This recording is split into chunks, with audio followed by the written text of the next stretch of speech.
ধীরে বান্ধবীর সঙ্গে জমল ভাব।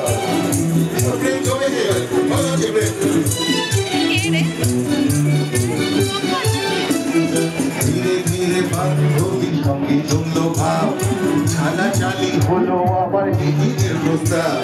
ধীরে ধীরে বান্ধবীর সঙ্গে জমল ভাব, ছালাচালি হলো আবার টিকিটের প্রস্তাব। শিখে গেল আলাদা